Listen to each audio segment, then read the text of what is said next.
LeBron says himself that the NBA rigged his draft in the Cavaliers' favor. During the lottery drop, Cleveland got the #1 pick. I just don't think that was. What are you? They're literally putting it in our face. The 2025 NBA draft.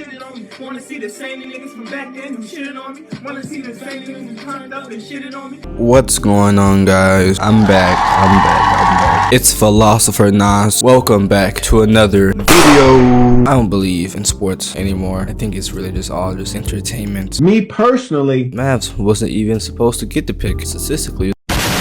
And until Nico, he traded Luka, I give you the first round pick. Today we are reacting to, was the Cooper Flagg NBA draft rigged? If you guys want to see more content like this, make sure to like, subscribe, and comment your recommendation. If you guys actually comment, it's a really high chance I'm going to react to your video. The most trending word on NBA draft lottery night was rigged. Oh, so the Mavericks trade Luka and get Cooper Flagg as a reward? Really? You can just hear the phone call from Adam Silver now.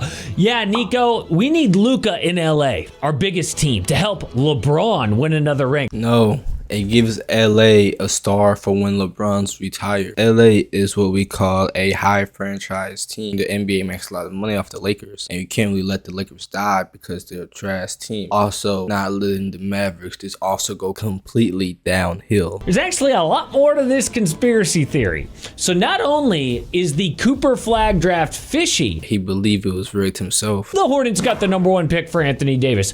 Then in 2019, Nola loses AD to LA, and bam, they get the #1 pick for Zion Williamson. Crazy. And now Luka to LA, Mavs get Cooper. Oh, by the way, just throw in the Cavs getting the #1 pick just in time to help LeBron when he went back to Cleveland. Perfect timing. Okay, that is crazy. He's putting it in our face at this point. The top pick at just the right time, like it's scripted, but it somehow always either involves LA or LeBron. I'm not a big conspiracy guy, but that's pretty sketch. Even LeBron James admitted he thinks the NBA rigged the lottery for his hometown team to draft him back in the day. LeBron says himself that the NBA rigged his draft in the Cavaliers' favor. During the lottery drop, Cleveland got the #1 pick. I just don't think that was. What are you? They're literally putting it in our face. LeBron home. You know what? Patrick Ewing to the Knicks. Derrick Rose to the Bulls. But I understand the assignment, guys. Now, I know some of you are going to believe that it's rigged no matter what I say, but this is why people think it cannot be rigged. So the NBA draft lottery used to be you just pull an envelope with the team name on it, but the NBA realized, hey, that is way too easy to fake. how? Hold on, bro. If anything, that's probably the hardest because you're doing it in front of people's faces. So the NBA draft lottery used to be you just pull an envelope with the team name on it, but the NBA realized, hey, that is way too easy to fake. So now they've got a different system. The lottery takes place before the actual TV show that we all watch. League officials go into a room with 14 team reps, reporters, and a partner from Ernst & Young for security. Balls go into a lottery machine and are mixed for 20 seconds. Then 4 balls shoot up to the top to create a number combination. Each team is assigned a different combination. So it's not like the envelope thing where you just pull a team. These are 4 random numbers, way more complex and therefore impossible to rig. Okay, maybe not impossible, but a lot less likely. But what's really crazy is that Maverick fans don't know how to feel. I mean, you'd think they'd be just pure joy. Harrison lands a get out of jail free card? No, screw that guy. After they dealt Luka, the team got slammed with injuries. And I mean, to rig this, you had to miss the playoffs, but nobody knew that Kyrie was gonna tear his Achilles. AD got hurt. Okay, maybe you see that coming. Under normal circumstances, they would make the playoffs and have no shot to land Cooper. But they lost in the play-in to Memphis, had a 1.8% chance of #1. So the 4th luckiest team in NBA history. So they essentially traded Luka Doncic for Cooper Flagg. And we're all saying, that's all they got for Luka? There's gotta be more. Well, this is the more. And oh, for all the rigged people, you know, the Hawks jumped from #10 to #1 last year. I didn't hear any rigged talk then, but speaking of luck, the Mavs jumped 10 spots to 1. The second luckiest team was San Antonio, who jumped 6 spots, which is also insane, by the way. No one's talking about it. And the Sixers jumped from 5 to 3. This was actually the craziest draft lottery in recent history. But for every lucky team, there's an unlucky. And that means the poor Wizards and Jazz. That's exactly what they were saying. They said the Jazz and the Wizards, they really deserved it. The poor Wizards and Jazz fell 4 spots out of the top 3 to picks 5 and 6. Can you imagine losing all year with a crap team just to land the number 5 pick? Yeah, it's called the Pistons 3 years in a row. But this is actually a huge turning point for Giannis. The Spurs are now in a perfect position to land the Greek Freak. Also, don't rule out the Mavericks trading this pick for Giannis either. I know it sounds crazy, but Nico Harrison admitted he doesn't see himself as the GM 4 years from now. Well, obviously, Giannis fits the 4-year timeline better than Cooper Flagg. I think the Spurs would be a much better move. But before that, how good can the Mavericks actually be with Cooper Flagg? Well, now they've got 2 options, right? They can either trade guys to start fresh with Cooper, or they could try to win now and play him with AD and Kyrie when he gets healthy. The problem is that Kai is out at least a year, so they are going to need a real point guard to make the playoffs.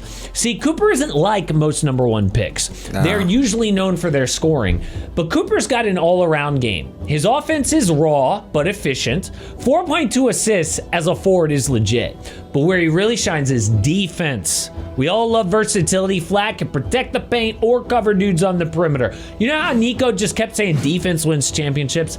Well, actually, Cooper is a much better fit than Luka for that philosophy. Kind of sucks, doesn't it? Now all Nico's got to do is screw this up by trading the pick to LA for like Jackson Hayes and Austin Reeves. But before we get to this Giannis thing, I want to look at Cooper's fit with the Mavs roster. Trade him to Giannis. Well, the Mavericks already have 3 bigs who can defend, AD, Lively, and Gafford. So if they're going to trade to get a legit point guard till Kyrie comes back, Lively or Gafford got to go. I mean, Cooper's so good on defense. Imagine him pressuring and fighting through this handoff while also having one of the best rim protectors in AD parked in the lane.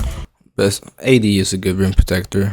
And because Dallas has so much size around the basket, that's also going to give their backcourt and wing defenders license to pressure the ball. You can already imagine Flagg here, extending out, hounding Zach LaVine full court, but as he tries to work his way below the arc, also got Davis and Lively just sitting there waiting for him in the paint. It's going to be tough to score on Dallas. But what about on offense? Well, because Dallas has no Kyrie or Luka, Cooper's going to have a ton of responsibility. So what's his strength? Well, with the ball, Flagg easily does his best work attacking a straight line. He's got a good first step, both off the catch and the dribble. So if the defense tries to extend out and meet him beyond the 3, boom, he bursts and leaves him in the dust. And while Cooper may be just 18 years old, he also has the strength and stability around the basket. Loves playing off 2 feet and attacking the defense's body in the air. And he's comfortable finishing through contact with both his right. That's good. If you could finish through contact, you know, you already got a good. If you finish the contact, you ahead of a lot of people. And left hand. Strength also naturally carries over to his mid-range game. What I also love is Flagg's also starting to leverage that outside scoring to open up his attacking game. Watch him here go between and lift his eyes up to sell the shot, to then attack the defense's top foot by transferring it back through. Then in the paint, he can get back to playing off 2 feet and initiating contact. But playmaking's legit too. I love this dime where Flagg is attacking across the middle, and watch him use his eyes to sell the kick out to the wing, which moves the defender off his spot and sets up the lob at the rim. Beautiful. But yeah, my main concern here is that he's just 18 years old. Offense isn't his super strength. Be a lot of responsibility on the Mavericks. Super strength. Be a lot of responsibility on the Mavericks. But the Spurs also got really lucky. They jumped from number 8 to number 2. How do the Spurs get Wemby, then the second pick? You can't make this up. They get the first pick, then they get the second pick. No doubt choice is Dylan Harper.